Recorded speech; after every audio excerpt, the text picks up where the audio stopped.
하나님께서 말씀하시기에 단어 하나하나를 그냥 흘려버릴 수가 없는, 우리가 성경을 읽는 자세가 어떠해야 되는가, 어떠해야 된다고 생각을 합니까? 그 이스라엘 그 유대인들은요, 그 랍비들이 그 성경을 필사를 하잖아요. 성경이 구전적으로 내려오는 것을 대대에 전해주기 위해서 그 성경을 필사를 합니다. 하나님의 말씀을 필사를 해요. 지금같이 인쇄기술이 좋은 것도 아니고 뭐든 디지털 기술이 좋아가지고 뭐 휴대폰 안에서도 우리가 성경을 볼 수 있고, 그렇죠? 뭐 우리가 서점 가면 얼마든지 성경을 구입을 할 수가 있지만은 예수님 당시에나 또 불과 수백 년 전에 인쇄기술이 발달하기 전에는 이런 일들이 불가능했다는 얘기죠. 그래서 그 이스라엘 유대인들의 그 랍비들은 성경을 그렇게 필사를 합니다. 이제 원본은 아니겠죠. 대대로 내려온 필사본이기 때문에 그것을 보고 한자 한자 적는 거예요. 그렇게 한자 한자 적을 때는 그들이 목역을 재개합니다. 목역을 다 재개하고 그 하나님께서 주신 말씀을 필사본을 통해서 이렇게 옮기는 거죠. 그런데 우리가 글을 쓰다 보면 글씨가 틀릴 때가 있어요. 글씨가 틀리면은 어떤 분들은 볼펜으로 그냥 그 표를 막 새카맣게 지우고 옆에다 다시 쓰는 분이 있는가 하면, 어떤 분들은 좀 깔끔한 분들은 또 이렇게 지우는 화이트 같은 걸, 화이트 테이핑 같은 걸 이렇게 붙여가지고 또 그 위에다가 정성을 해서 쓰기도 합니다. 근데 유대인들 중에서 이제 랍비들이 성경을 필사를 할 때는 쭉 창세기부터 써내려가잖아요. 창세기를 다 쓰고 출애굽기 쓰고 레위기, 신명기까지 딱 쓰다가 마지막 그 한 획이 틀리면 어떻게 되는지 압니까? 그것을 다 폐기시키고 창세기부터 다시 써요. 우리 같으면 그냥 연필에다 그냥 찍찍찍 그거 그렇죠? 다시 옆에다 쓰지만 성경 하나님의 말씀을 필사하는 그 랍비들은 그렇게 하지 않았다는 거예요. 어느 한 획이 틀리면은 처음부터 다시 하나님의 말씀을 다시 씁니다. 이게 얼마나 어려운 거예요. 이게 성경 한 절을 갖다가 한 획을 그것을 옮기기 위해서 정신을 똑바로 차리고 성경을 필사를 했다는 거예요. 여러분, 읽는 것이 더 쉬워요? 쓰는 것이 더 쉬워요? 읽는 것이 훨씬 쉬워요. 쓰는 사람은 이러한 고통과 이러한 규칙에 의해서 그들이 성경을 썼다라는 거예요. 이 얼마나 큰 수고로입니까? 오늘날 여러분, 맘만 먹으면 우리가 얼마든지 성경을 볼 수 있고 하나님의 말씀을 접할 수가 있어요. 우리 그리스도인들이 그리스도인답게 살지 못하는 것이 성경을 접하지 않는 것. 어서 인터넷 유튜브 같은 데서 그런 데 뒤져가지고 어서 이상한 것이나 보고, 그러면 여러분 우리가 신앙생활이 녹록치 못합니다. 남이 해서 은혜 받은 것보다도 내가 읽어서 은혜 받는 게 사실은 훨씬 더 귀중합니다. 그렇지 않겠습니까? 하나님께서 주시는 말씀 중에서도 여러분 각 개인에게 주시는 하나님의 은혜의 말씀이 따로따로 있는데, 대하는 말씀에서 은혜는 못 받고 어디 유튜브나 이상한 것을 틀어놓고 이상한 게 내가 듣고 그런 독초나 먹고, 그러면 신앙은 결국은 패배할 수밖에 없는 거죠. 요즘은 휴대폰 하나면 다 모든 것이 해결된다고 생각을 합니다. 유튜브에 올라와 있는 그런 모든 동영상의 내용을 보면 거기엔 참 진실도 많이 있지만 거짓된 것들도 너무나도 많이 있어요. 사람을 미혹시키는 그런 영적인 그러한 동영상도 너무너무 많이 있습니다. 반기독교적인 그런 내용들이 많이 있다는 거예요. 여러분 요즘 안티처치, 안티교회 사이트의 운영자들이 누군지 압니까? 운영자들이 누군지 알아요? 또 거기에 동조하는 사람들이 누군지 압니까? 거의 다가 그 전에 예전에 교회에서 예수를 믿고 신앙생활 하던 사람들이 거의 다 교회에서 그쪽으로 넘어가지고 그런 활동들을 많이 한다고 합니다. 전부는 아니겠지만 대다수의 그렇게 활동하는 사람들이 그런 쪽에서 과거에 교회를 다니고 어느 정도 빗나간 열심을 가졌지만은 교회에 대해서 불만과 또 여러 가지 염증을 느껴서 결국은 교회를 핍박하는 안티 처치 사이트의 운영자 내지는 동조하는 자들이 바로 그런 사람들이라고 합니다. 여러분 아무것도 모르면 핍박하지 않아요. 교회에 대해서 아무것도 모르면 아이고 저 교회가 왜 저런가 저게 교회인가 그 관심이 없어 그냥 다닙니다. 그런데 누가 핍박하는지 압니까? 교회 좀 조금 다녔다고 하는데 조금 교회 물은 먹었는데 조금은 아는데 응? 그런 사람들이 결국은 교회 밖으로 뛰쳐나가가지고 교회를 흔들어대요. 이건 제 이야기가 아니라 많은 사람들이 이렇게 공감을 하고 확인된 바 사실이라는 것을 우리가 볼 수가 있죠.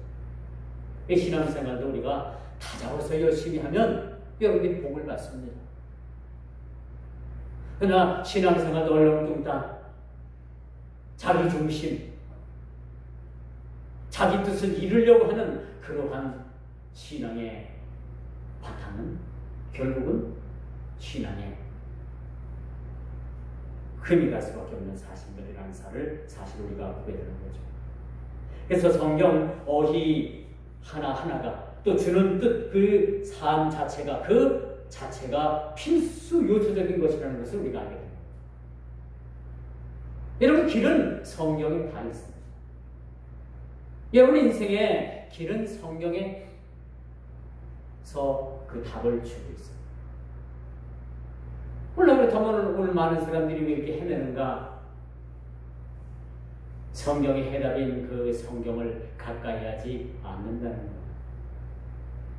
이렇게 성경을 우리가 어휘 하나하나, 단어 하나하나까지도 그냥 흘려버릴 수가 없다는 거죠. 매우 중요한 얘기입니다.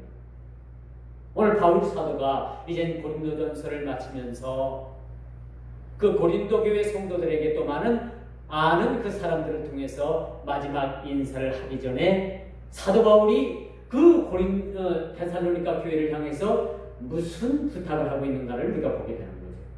그것이 바로 오늘 본문 저와 여러분들이 함께 교독한 무슨 말씀입니까? 항상 기뻐하라. 쉬지 말고 기도하라. 범사에 감사하라. 라는 말씀의 내용이라는 거죠. 우리가 항상 기뻐할 수 있습니까? 항상 기뻐해요, 여러분? 여러분 삶이 날마다 기쁨의 삶이 넘칩니까? 네? 할렐루야 나는 기뻐요? 늘 기뻐요? 말 대답도 좀 해보세요. 기뻐요? 그렇진 않죠. 기쁜 일이 있는가 하면 슬픈 일도 있고 예수를 믿는다고 하는데 여전히 세상적인 걱정이 있고 그렇죠?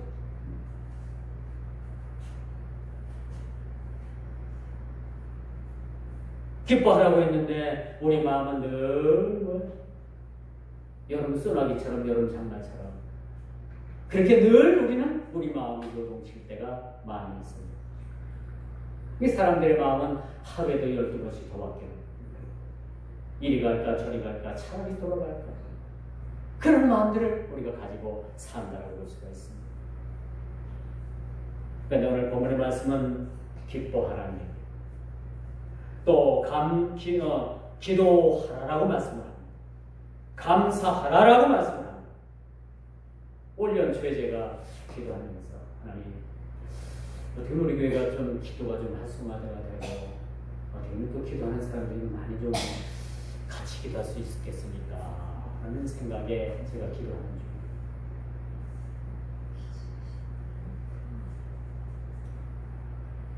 그럼 우리가 함께 모여서 기도할 수 있는 시간이 언젠가? 저녁에는 기도를 하는 것 같고 그럼 새벽에 한번 같이 모여서 기도하면 좋겠다 이 생각이 있어서 제가 기도하면서 제가 말씀을 드렸죠. 전교인 새벽 기도가 좀 했으면 좋겠다. 또 그래서 시간을 또 이렇게 옮겨서 그렇게 좀 했습니다. 제 지진 그거였어요. 다른 게 아니고 우리가 어떻게 했으면 기도하는 그러한 기회를 우리가 한번 만들어 볼까 바로 그거였는데 사실 그것도 쉽게 되질 않는 것 같았죠. 시간을 옮기고 나니까 또 시간 핑계대서 한쪽에서는 또 다른 교회 가서 새벽 기도를 하겠다 그런 얘기가 며칠 전에 들려왔어요. 그래서 제가 그렇게 생각했던 거는 많이 그렇게 달라지더라고요. 그래서 우리가 함께 이렇게 모여서 함께 기도한다는 게 그렇게 쉽지 않은 것 같습니다. 오늘 본문도 마찬가지예요. 항상 기뻐하라, 항상 기도하라. 여러분 기도가 어떻게 생각합니까? 기도가 여러분 삶에 어떤 모습으로 다가옵니까? 기도는 역시 쉽지 않다라는 것을 우리가 깨달아야 됩니다. 그렇죠? 기도가 그렇게 쉽지 않아. 근데 우리가 기도하면은 온전히 우리가 정욕으로 구하지 아니하고 하나님 뜻대로 구하는 기도는 하나님께서 반드시 응답해 주신다는 사실. 여러분 가운데서도 기도의 응답을 받은 기도들이 많이 있을 겁니다. 저는 지나놓고 보면 하나님께서 거의 모두를 다 응답해 주시는 그런 기도를 제목을 가지고 있습니다. 그렇다면 우리가 오늘 본문에도 보니까 항상 기뻐하라, 쉬지 말고 기도하라 라고 말씀해 주고 있는데 왜 기도를 해도 기도에 응답이 없을까요? 쉬지 말고 기도하라고 했는데 우리가 쉬지 않고 기도해도 우리가 응답이 없을까요? 그것은 우리가 잘못 구하는 것이죠. 잘못 구하는 기도는 하나님께서 들으시지 않습니다.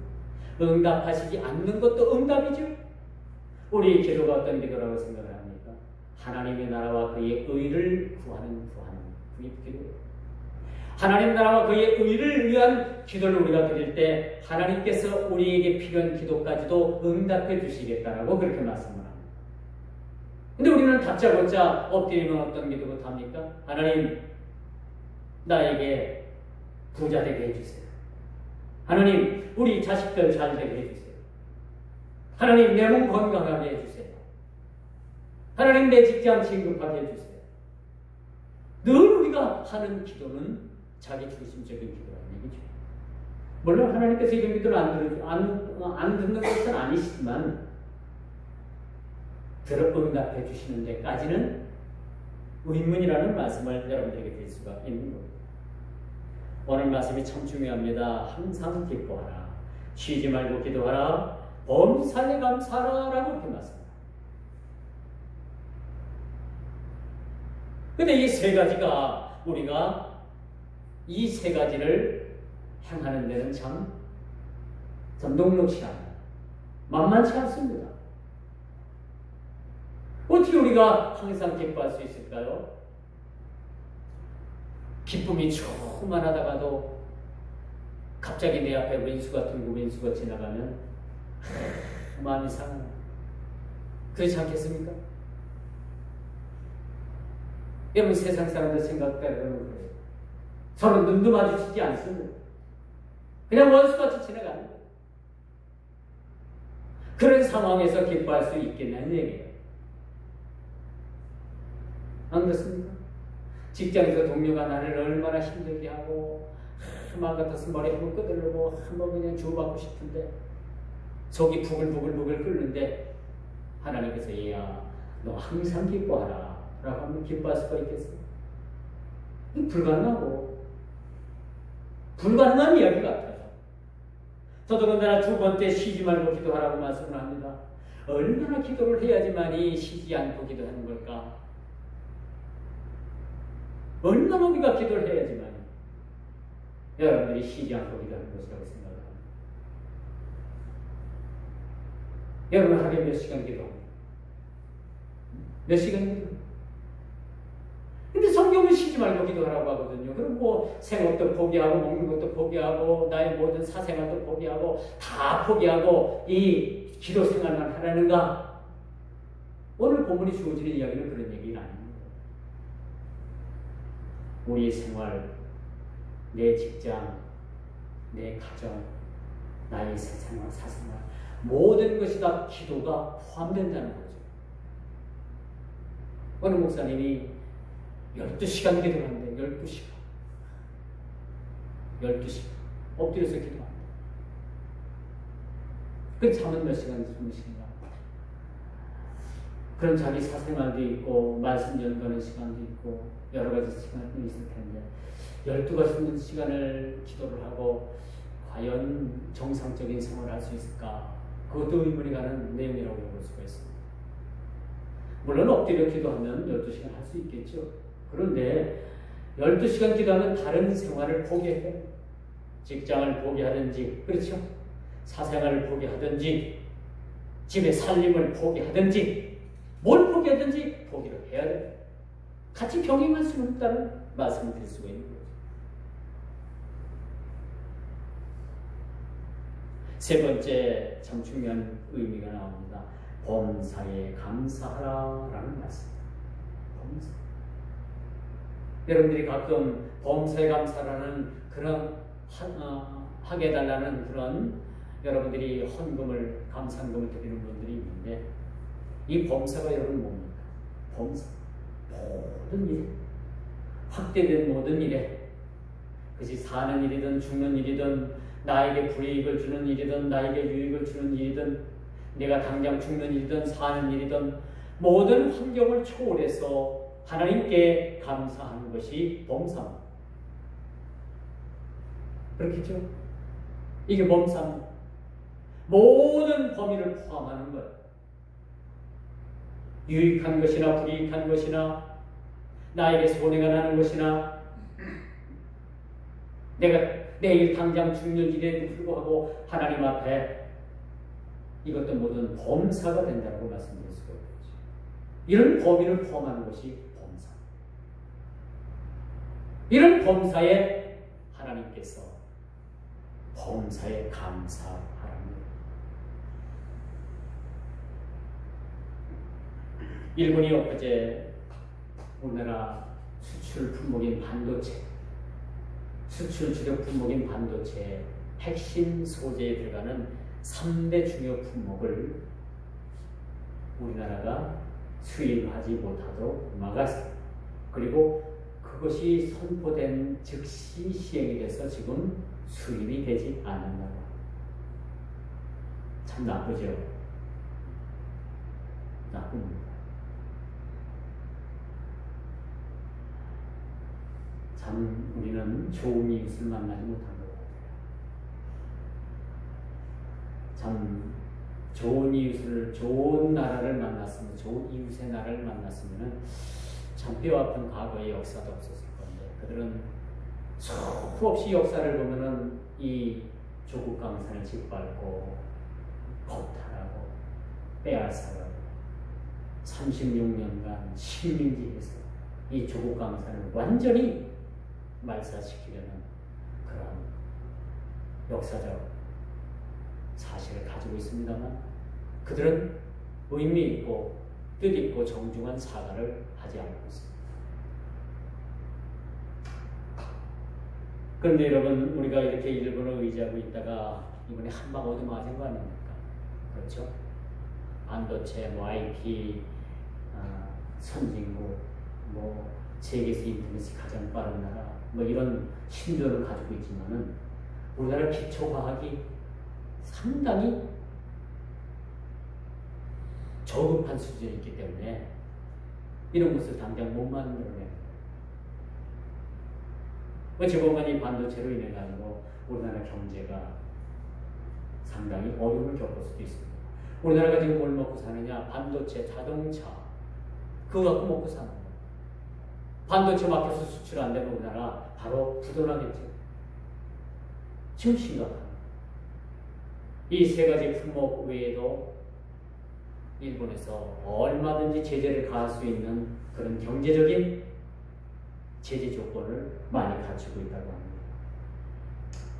이제 경제 타도는 옛말로 되는 것 같아요. 어떻게 이기면 우리가 일본만큼 이겨보자라는 그런 마음을 가지고 열심히들 일을 했는데 이만큼 과학으로도 많은 그런 갭이 있는 것을 우리가 보게 됩니다. 오늘 본문을 보십시오. 항상 기뻐하라고 했습니다. 말씀은 영적인 최상의 거울입니다. 말씀을 보고 그 말씀을 우리가 상고하면 기쁨이 넘치게 될 수가 있습니다. 기쁨이 넘치게. 사람 보고 주님을 바라봅니다. 말씀을 우리가 상고하는 삶을 살아야 됩니다. 세상 바라보면 넘어질 수밖에 없어요. 세상 문화가 얼마나 찬란합니까? 그 과거의 바벨론 문화가 얼마나 찬란했습니까? 여러분, 이라크라는 나라가요, 비록 지금 전쟁을 통해 가지고 못 사는 나라지만 과거에 그 바벨론 제국을 형성했었던 나라예요. 그들은 자부심을 가지고 있었던 나라입니다. 과거의 찬란한 문명, 과거에 아주 강력한 품들을 가지고 있었던 그런 나라이기도 합니다. 과거에 적어도 그 나라가 그 정도로 되었다는 거예요. 그 이라크 사람들이 자존심이 대단했던 거예요. 그래서 이라크에 누굽니까? 그 전쟁을 통해서 죽은 대통령. 얼마나 대단한 자부심을 가지고 있었는지. 과거에 찬란했던 그 바벨론이라고 하면 세계의 최대의 그런 군사 강국으로 고대에 불릴 만한 나라였다는 거죠. 근데 지금은 어떻습니까? 나라가 초토화가 됐잖아요.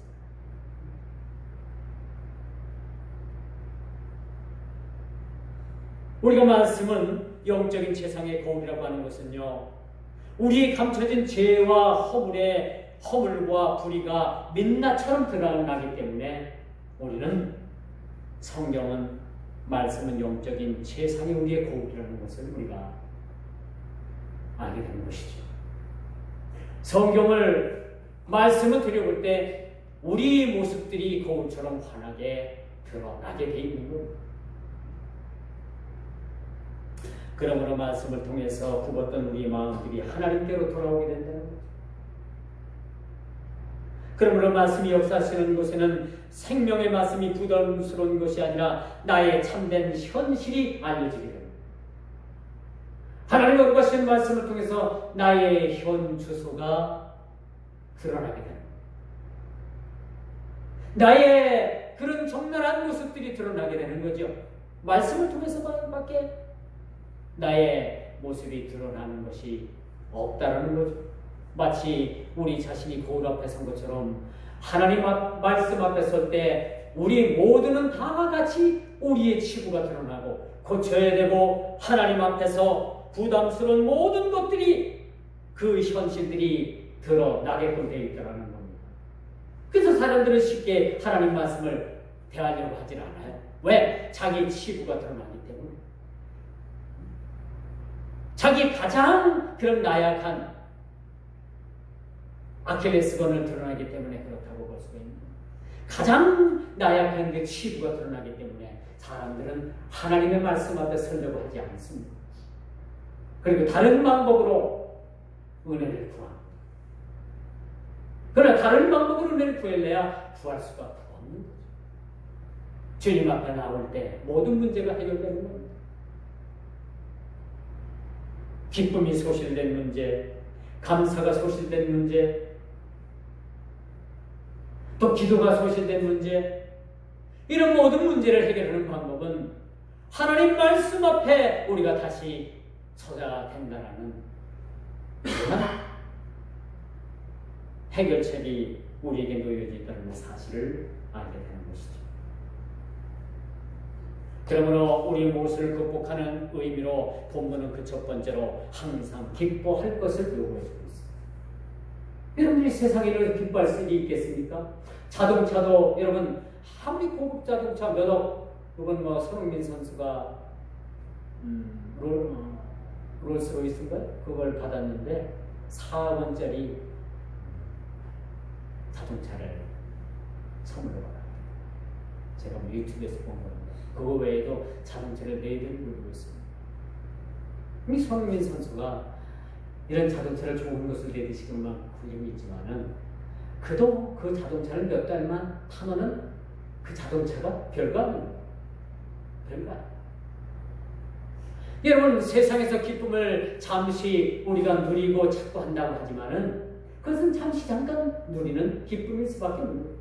영원한 기쁨은 세상 세파에서 우리가 찾는 것이 아니라 주님 안에서, 말씀 안에서 우리가 기쁨을 찾게 된다는 것이라고 말씀드릴 수가 있는 것이죠.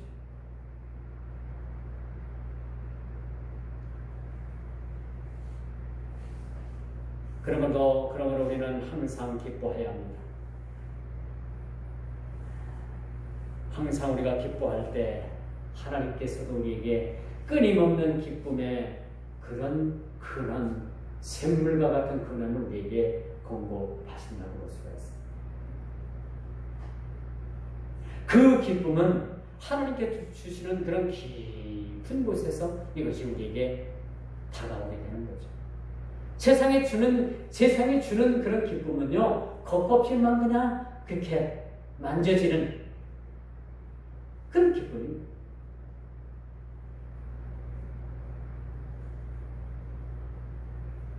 오직 성령께서 우리에게 주시는 기쁨, 빌립보서 4장 4절에 보니까 주 안에서 항상 기뻐하라 라고 이렇게 말씀합니다. 두 번째, 쉬지 말고 기도하라 라고 이렇게 말씀합니다. 에베소서 6장 18절에 보니까 무시로 성령 안에서 기도하고, 누가복음 18장 1절에 보니까 항상 기도하고 낭망치 말아라 그렇게 말씀합니다. 로마서 12장 1절에 보니까 기도에 항상 힘쓰라 라고 그렇게 말씀합니다. 오늘 본문과 같은 맥락으로 기도에 대해서 그렇게 말씀해 주고 있죠. 이 기도에 대한 그런 내용을 성경에서, 신구약 성경에서 찾아보니까 400회에 걸쳐서 기도에 관한 내용이에요. 이 400회 정도 기도에 관해서 그렇게 성경이 언급하니까 기도가 얼마나 중요하다는 것을 우리는 깨닫게 되는 거죠. 그렇지 않겠습니까? 기도하지 않고 모든 일을 이루는 사람보다는 기도함에도 불구하고 그 뜻을 이루지 못하는 사람이 훨씬 더 행복하고 아름답고 앞날에 비전이 있는 사람. 다시 말씀드려서 기도하지 않고 세상적으로 잘 되고 잘 나가는 사람, 이게 뭡니까? 이게 뭐예요? 축복입니까? 저주입니다. 저주. 기도하지 않고 하나님 없이도 잘 되고 모든 것이 하는 계획된 일들이 모든 것이 성공되고 모든 것이 다 100%, 99% 아니면 80% 이상 성공률을 거둔다면 이거는 여러분 축복이 아니라 저주입니다. 저주. 여러분들이 기도해도 하나님께서 응답해 주실 것 같지 않고, 또 기도해도 하나님께서 응답해 주시지 않는 그런 기도를 제목을 안고 있다고 하더라도, 여러분들이 기도함으로 말미암아 비록 그 기도가 제목이 이루어지진 않았지만은 그것이 훨씬 더 하나님의 축복이요 하나님의 영광이라는 사실들을 우리가 보게 하게 되는 거죠. 지금 이 자리에 여러분들이 소원하는 기도가 100% 다 이루어진다면 다음 주에 여러분 교회 나올 사람들은 거의 없다고 봅니다. 왜 하나님께서 기도 제목이 있는데도 불구하고 그 기도 제목을 붙잡고 기도하게 만들까요? 왜 기도에 응답을 하시지 않을까요? 응답해주면 곧바로 세상으로 나가기 때문에. 하나님의 은혜가 아니라 자기가 은혜고 자기 힘으로 모든 것을 이뤘다고 하는 그 교만이 싹 들까봐 하나님께서는 그것을 이루어지지 않는 방법으로 그 방법을 취할 수도 있다는 사실입니다.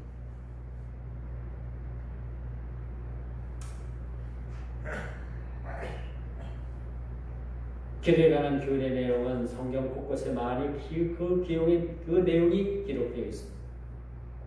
모세가 출애굽 이후에 이 광야에서 광야를 지나는데 누가 대적을 합니까? 아말렉 군대가 나와가지고 이 이스라엘 백성들을 대적을 하는 거예요. 그 모세가 좀 길을 비켜라. 길만 비켜주면은 우리가 당신들 뭐 짐승이나 또 곡식이나 그런 거 절대 건드리지 않고 그냥 길만 통과하겠다. 너희들하고 싸울 우리가 생각도 없고 그렇게 하고 싶지도 않으니까 그냥 길만 쳐줘라. 그런데 아말렉 군대가 이스라엘의 그 광야를 지나가는 꼴을 못 봤어요. 그리고 전쟁을 벌여옵니다. 가수 없이 전쟁을 치렀잖아요. 그런데 아말렉 군대가 막 쳐들어와서 이스라엘 군대를 막 물리치면 모세가 손을 들어서 기도하면은 참 이상하게도 신기하게도 이스라엘 군대가 막 쫓겼다가도 또 아말렉을 추격을 해가지고 아말렉 군대를 막 그냥 물리쳐.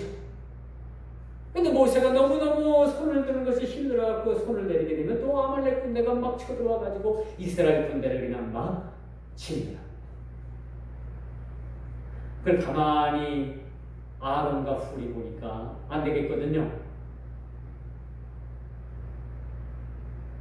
그래서 아론과 훌이 돌덩어리를 자기들이 앉은 돌덩어리 그 자리 삼아서 갖다 놓고 모세의 양쪽 팔을 그렇게 지켜드리고 있습니다.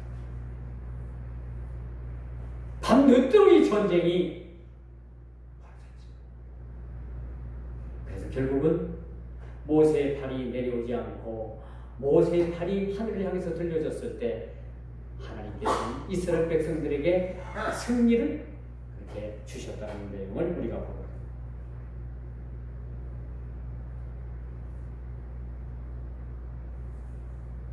이 사건의 의미는 아론과 훌이라는 기도의 동역자가 합류함으로 인해서 그 전쟁을 승리로 이끄는 상징적인 의미가 되었다는 사실을 우리가 보게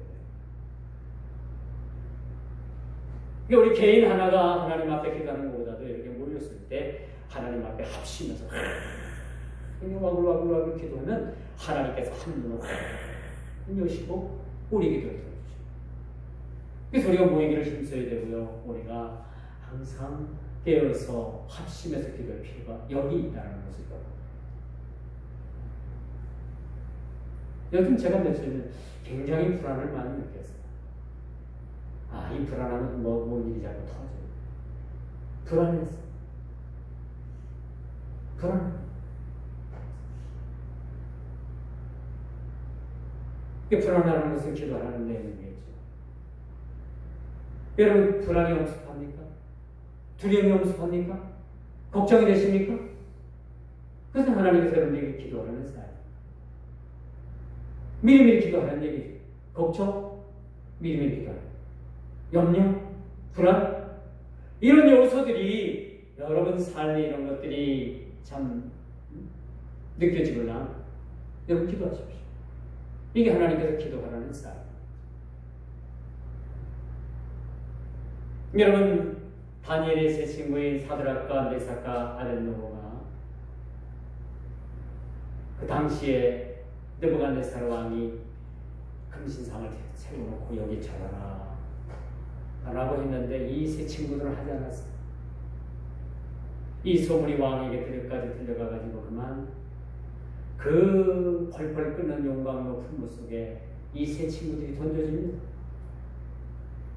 이 세 친구들을 그 용광로 속에 집어넣다가 그 집어넣기 위해서 섰던 그 병사가 다 죽었어요.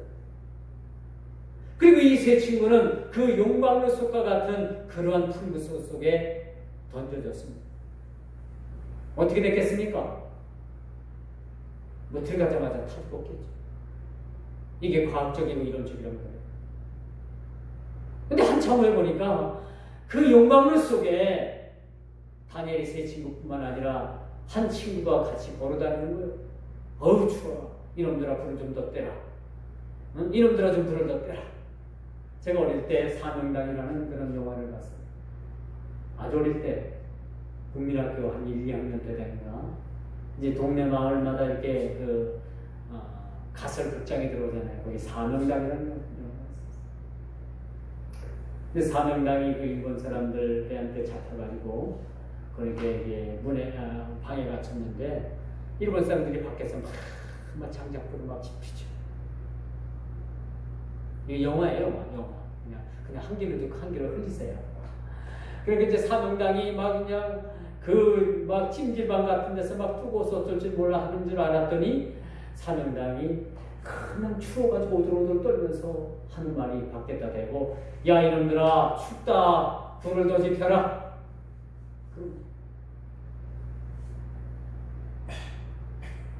어느 그 풀물 속에 들어가 던져진 다니엘의 세 친구, 이론적이라면 과학적이라면 분명히 타주고 있어야 될 그런 인물들인데, 그 용광로 속에 한 사람이 도붙어갖고 네 사람이 왔다. 이놈들아 춥다, 불을 더 지펴라.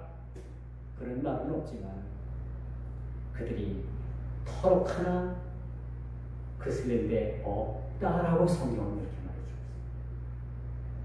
분명히 세 사람이 던져졌는데 거긴 또 한 사람이 같이 거닐고 있거든요. 그분이 누구 같아요, 여러분? 천사? 예수님? 이게 여러분 대답한 게, 이 오늘날 많은 성경학자들이 이 한 사람은 예수님이다, 또 다른 성경학자들은 이 성경 문맥으로 봐서 천사다, 그렇게 해석을 하고 있지만 저는 예수님이라는 해석이 더 가깝다고 생각합니다. 어떻게 여러분들이 해석을 했든 간에 거기 용광로 펄펄 끓는 그 샘물 속에서, 거기서도 하나님께서는 그 다니엘의 세 친구를 지키기 위해서 천사로 오셨든지 예수님으로 오셨든지 거기에 와서 그들의 생명을 보존하고 있습니다. 이뿐입니까? 사자굴 속에 던져졌을 때 우리 하나님께서는 사자의 입을 보겠다는 사실. 여러분, 이게 꿈 같은 얘기입니까? 그저 여러분 소설 같은 소설입니까? 아니요, 현실인 거예요. 픽션입니까? 논픽션입니까? 논픽션. 그리고 이 친구들이 한 말이 아주 유명한 말이 있어요. 다니엘서 3장 18절에 보니까, 그렇게 하지 아니하실지라도, 하나님 내가 기도한 기도가 이루어지지 아니하실지라도, 내가 기도한 기도가 이루어지지 아니하고, 비록 내가 자식을 위해서 기도했는데 그 기도가 이루어지지 아니했고, 내가 부자가 되기 위해서 기도했는데 부자가 되지 아니했고, 내 건강을 위해서 기도했는데 기도가 응답되지 아니했고, 내가 직장에서 진급을 위해서 기도했는데 그 기도에 응답되지 않았고, 하나님 나를 위해서 이루어진 것이 없지만 그리 아니하실지라도 나는 하나님 앞에 감사하겠나이다라는 그런 고백을,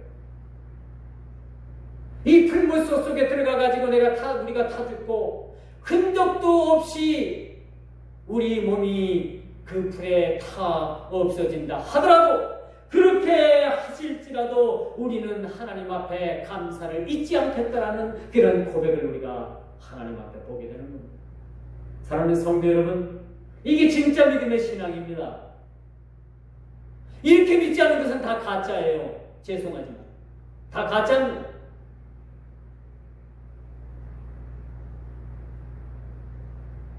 이들 세 친구는 얼마나 마음 졸이며 주님께 기도했을까요? 나중에 결국은 이들이 그 풀물 속에 던져지면서, 하나님 결국은 우리가 이렇게 원했던 기도를 들어주시지 않네요. 마음 졸이면서 그래도 하나님 신락 같은 마음을 가지고 하나님 우리를 살려주시지 않네요. 그러나 하나님께 감사합니다.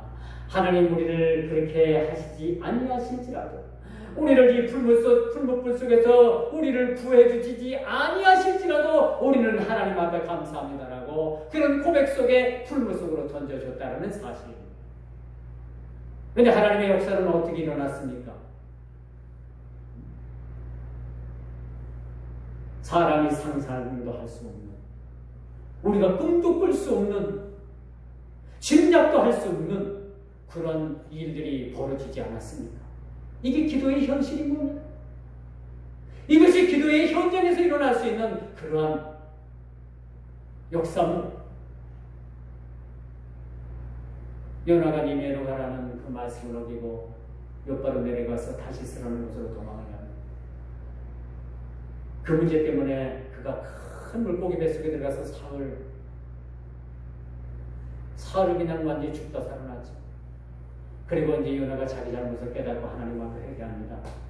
그러니까 큰 물고기가 바다 해변 그 육지에 요나를 토해놨어요. 이처럼 회개의 기도가 됐든 감사의 기도가 됐든 범사의 기도가 됐든 간에 하나님께서는 그 기도를 기뻐하신다는 거예요. 이제 마지막 세 번째 범사에 감사하라는 말씀. 감사는 하나님의 뜻입니다.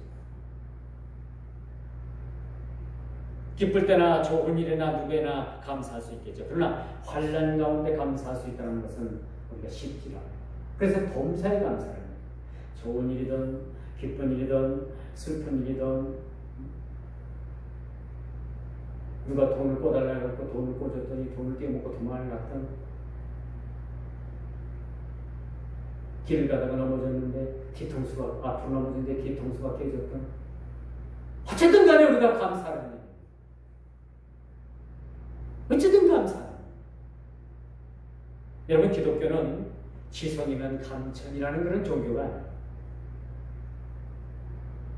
우리가 천성을 다하면 하나를 하늘에서 알고 하늘을 감복하게 한다. 이건 틀린 말. 그런 종교가 아니에요. 정성과 착한 일을 내세워서 하나님을 움직이는 것은 도덕 아닙니다. 하나님의 뜻에 합당한 삶을 살아갈 때. 나 같은 죄인까지도 하나님께서 나를 사랑하사 모든 죄악 가운데서 나를 건져주실 때 감사합니다.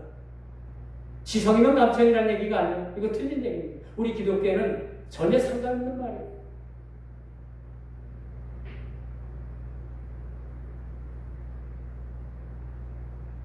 우리 의는 하나도 지성으로 우리가 정성을 다하면 하늘도 감복한다라는 얘기의 지성이면 감천이라는 얘기죠. 그 기독교는 뭔 얘기입니까? 죄인임에도 불구하고 우리의 모습을 보지 않고 우리 주님께서는 주님의 은혜로 말미암아 우리를 불쌍히 여기시사 우리가 감사할 수 있는 사람들로 만들어 주셨다는 거죠. 어느 한 부부가 바다 여행을 갔어요. 결혼 몇 주년이 돼서 갔는지 모르겠지만 그래도 옛 연애 시절을 추억을 하면서 바닷가를 보냈는데 문득 그런 생각을 남편이 했어요. 아내를 업어주기 위해서 또 아내는 남편을 업어주기 위해서 그래서 남편이 먼저 업고서 그렇게 말했죠. 아내가 여보 나 무겁지? 그러니까 당연하지. 머리는 돌이고 심장은 강심장이고 몸은 살이 쪄서 주체할 수 없는 돼지 같은 모습이니까 당신이 무거워. 그렇게 그 남편이 대답을 했대요. 근데 이 아내가 그 남편의 등에서 내려가지고 삐졌어요. 남편이 업어달라고 해도 안 넣어준대요. 그 남편이 사정해서 그 아내가 남편을 업었대요. 남편은 여보나 가볍지? 그러니까 응 가볍지. 그럼 당연히 가볍지. 머리는 든 것이 없어서 텅텅 비었고 입은 어떻게 이렇게 싼지 입은 또 가볍고 남자가 돼가지고 손에는 가진 것도 없고 돈 번 것도 없고 빈손 털털이고 가난뿐이니까 당신이라는 사람은 너무 가벼워. 그렇게 아내가 대꾸를 했대요. 그리고 그들이 이젠 바닷가에 추억여행을 가서 그 지경을 만났으니까 나머지 그 시간 여행이 즐거웠겠습니까? 왼수 같았겠죠. 그래서 7박 8일로 여행을 하려고 했던 계획을 그날 즉시 집으로 올라가는 여행 스케줄이었다고 말을 하더랍니다. 이런 얘기 처음 듣죠? 응? 큐티하세요? 큐티하면 큐티에 있습니다.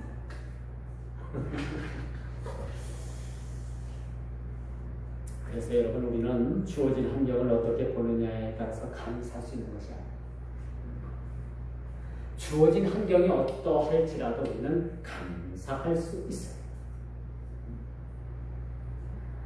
우리가 이 초롱불을 가지고 하나님 앞에 감사하면 하나님께서 전기불을 주시고요. 전기불을 가지고 감사하면 하나님께서는 달빛을 주시고요. 달빛을 가지고 감사하면 우리는 하나님께서 햇빛을 주시고요. 이 햇빛을 가지고 하나님 앞에 감사하면 영원한 강명천지인 천국을 우리에게 주시는 줄 믿으시기 바랍니다. 이 감사의 그런 담대가라고 말씀드릴 수가 있습니다. 이제 말씀의 결론을 맺습니다. 오늘 말씀을 보니까 항상 기뻐하라, 쉬지 말고 기도하라, 범사에 감사하라 라는 말씀을 주고 있습니다. 이게 사람 생각도 될까요? 안 돼요. 오늘 우리가 종말들을 보니까 이렇게 기뻐할 수 있었던 일, 기도할 수 있었던 일, 감사할 수 있었던 일은 오로지 성령의 도우심과 인도하심이 그 인도하심을 통해서 가능하다는 얘기를 우리에게 주고 있는 겁니다. 오늘 본문을 보십시오. 특별히 범사에 헤아려 좋은 것을 취하라 라고 그렇게 말씀합니다. 몇 절입니까? 몇 절이에요? 21절? 맞아요. 범사에 하려 좋은 것을 취하라. 이런 범사에 일 당하면 여러분 뭐 정신이 없어요. 앞뒤 생각을 못해요. 그런데 여러분, 냉철한 사람은요, 그렇게 어려운 일을 당하고 극작한 일을 당할수록 여러분, 냉철한 사람들이 진짜 대단한 사람이에요. 그 어떤 일을 만나고 막 허둥지둥 전화기를 들고 어떤 전화를 해야 되는데 막 전화기 들고 막 전화기 찾으러 삑삑삑삑 돌아다니고 그런 사람들은 냉철한 사람입니다. 제가 이래봬도요, 제 자랑은 아닙니다만 10월서 이제 성탄절이 되면 동네 분들을 모시고 이렇게 떡국을 끓여갖고 이렇게 대접을 해요. 그런데 이제 성탄절날 그 막 떡국들을 하고 거기 이웃들, 예수 믿지 않는 사람들, 그 동네 아낙네들 많은 사람들이 와서 서로 막 올도 돕고 일도 돕고 막 떡국도 같이 끓이고 하는데, 글쎄 이 가스통을 바깥에다 내놓고 이것을 쓰는데 가스통 줄에 불이 붙은 거야. 어떻게 돼? 다들 그러면 그 어떻게 했어요? 제가 쫓아가가지고 그냥 가스통에 줄을 굴리기를 해가지고 그냥 확 빼가지고 확 집어넣었죠. 큰일 나요. 뭐 어떤 사람이 이론상 그것이 터지느냐 안 터지니 그런 게 아닌데, 이 가스가 불이 딸려 들어간다. 그럼 터질 수밖에. 화기가 딸려 들어간다. 이 가스통에 그 불에 그 줄에 불이 붙었는지도 모르고 사람들이 막 일을 하는 거예요. 보니까 막 불이 붙은 거예요. 제 안에도 그것만 아니고 이래고만 있었대요. 이래고만 있다고 불이 꺼져. 안 되지. 내가 죽기 살기를 무릅쓰고 그거 터졌으면 어떡합니까? 교회를 물러나고 많은 사람들 희생됐습니다. 오로지 그 불을 꺼야 되겠다라는 그 일념 하나밖에 없더라고요. 내 생각도 안 나는 가족을 어떻게든지 해결해야겠다라는 마음에 제가 뛰어들어갔어요. 그 많은 사람들 다 쳐다보고 있을 때. 이게 바로 책임의식입니다. 이게 바로 책임감인 것 같아요. 김종훈 집사님, 졸지 마시고, 그러니까 어려운 일 만나거든 덜썩 가서 그냥, 그쵸? 어려운 일들 이렇게 해결하는 게 남자죠, 그쵸? 네? 오늘 본문을 보십시오. 또 예언을 멸시하지 않고 분별하는 지혜가 필요하다고 했습니다. 요즘 여러분 참 시대가 너무나도 악해가지고 참 기억하는 일들이 너무나 많죠. 얼마나 많은지 몰라요. 거짓 선지자 발람의 교훈을 쫓는 자들이 얼마나 많은지 모릅니다. 이런 자들을 여러분들이 조심해야 됩니다. 성령의 은사는 참과 거짓을 가려내는 기준이 되면서 예수 그리스도를 주로 인정하는 것이죠. 우리가 기뻐할 수 있는 것도 예수 그리스도 안에서 가능합니다. 주님께서 기쁨을 주시지 않으면 불가능해요. 아니 우리 마음이 한여름의 소나기 어디 같은데 천둥번개와 같은 그런 요동하는 마음들을 가지고 있는데 어떻게 항상 기뻐할 수가 있을까요? 어떻게 항상 감사할 수가 있을까요? 어떻게 항상 우리가 기도할 수가 있을까요? 우리가 범사에 어떻게 날마다 감사할 수가 있을까요? 이게 불가능한 일이에요. 그러나 우리 그리스도를 주로 인정하는 그런 삶에는 주님께서 우리에게 기쁨을 주실 뿐만 아니라 항상 깨어서 기도할 수 있는 능력 또한 주시고 범사에 감사할 수 있는 마음들을 우리에게 주시고 이제 여러분들이 헌금 봉투에 범사에 감사합니다라는 그런 글귀를 쓰거든요. 범사에 감사하고 그 범사에 감사할 수 있다라는 그런 마음이 그리스도 예수 안에서 주를 인정하는 마음속의 것이 가능하다는 것을 여러분 잊게 하시길 바랍니다. 기뻐할 수 있다는 것, 기도할 수 있다는 것, 범사에 감사할 수 있다는 것은 악은 어떤 모양으로도 버리는 주와 함께, 주와 더불어 세상과 더불어서 적당히 세상에 발들여 놓고 적당히 교회에 발들여 놓고 이건 영적인 간음인 겁니다. 꼭 남녀가 불륜을 저질러서 간음이 아니라 이게 영적인 간음인 거예요. 세상과 짝을 하든지 주님과 더불어서 주님과 더불어 주님의 사람이 되든지 적당히 여러분 저 신앙은 적당히라는 게 없어요. 신앙은 맺고 끊는 것이 있어야 되는 거죠. 기본기고 하는 건 아닌 거예요. 이게 신앙생활입니다. 적당히 세상에 발들여 놓고 적당히 교회에 발들여 놓고 세상이 좋을 땐 세상으로 가고 교회가 좋을 땐 좋을 땐 교회로 가고 이게 뭡니까? 이게 적당주의고 혼합주의고 영적 간음이라고 그러고있어요. 그러므로 여러분 오늘 본문 22절에 뭐라고 말씀을 합니까? 우리가 기뻐할 수 있는 것, 기도할 수 있는 것, 감사할 수 있는 것은 어떤 모양이라도 우리가 악을 버릴 때 가능하다. 악을 가지고 기쁨을 우리가 품을 수 없어요. 악의 모양을 가지고 우리가 하나님 앞에 기도할 수 없습니다. 악의 모양을 가지고 범사에 감사할 수는 더더욱 없는 겁니다.